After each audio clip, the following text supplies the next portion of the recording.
All those compass stands and stuff currently going out for Shell Offshore. And I'm prepping 3 new sites for 19 new oil and gas wells that'll give us 300,000 more barrels a day. All this development will be finished by about 8 months. This is only one development happening in the Gulf of America. We have so many construction vessels coming to the Gulf of America right now to make some money because we're doing what we have to do. We have oil and gas. We're not going to need anything from you guys by the end of 26. I'm sorry. It's just, well. So that guy basically took the time out of his day to tell Canadians they're shit out of luck when it comes to oil, trade, and the United States. Because of all the work he's doing in the Gulf of America. Yeah.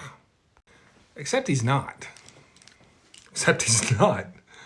Like 99% of the people that work in the oil and gas industry, this gentleman does not have a clue what he's talking about, and his judgment is obviously clouded by politics. He thinks by the end of 2026 that they're going to produce so much oil in the Gulf of Mexico, we're not going to need any Canadian oil. Really? I guess he's never heard of a thing called field maintenance. Yeah. Because that is exactly what he's doing. He doesn't know it. He's doing field maintenance.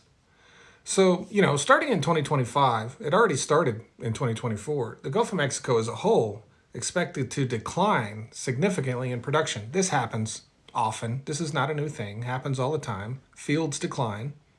Offshore basins decline. All of the work that is going on in the Gulf of Mexico right now is simply maintenance work to try to restore production from 2023 levels. We're not adding any new or significant production to the Gulf of Mexico. We produce more oil in the Gulf of Mexico under the Biden administration than we did the last Trump administration. We did. We just did. Yeah, we just did.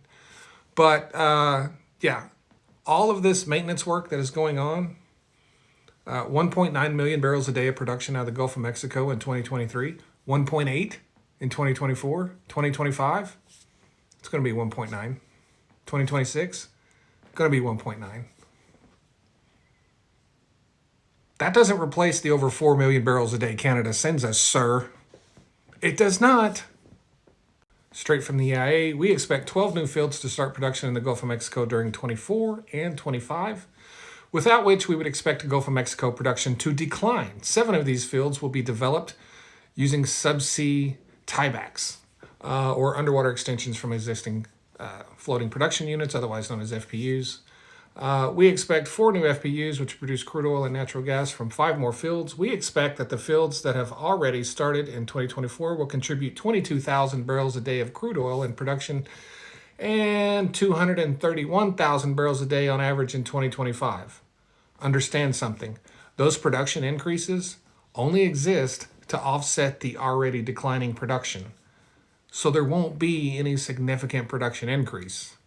We're just maintaining production levels is all we're doing.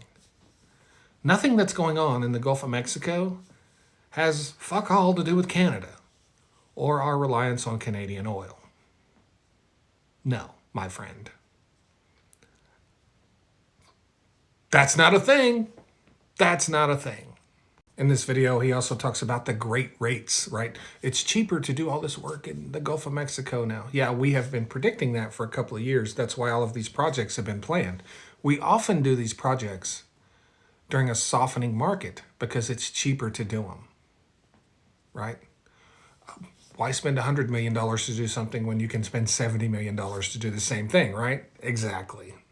So you can stop gaslighting Canadians by saying, oh, I'm so sorry we're doing this to you. You're gaslighting them. Being super passive aggressive. And you're dead ass wrong. Couldn't be more wrong.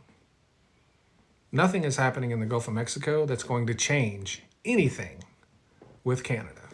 Thanks.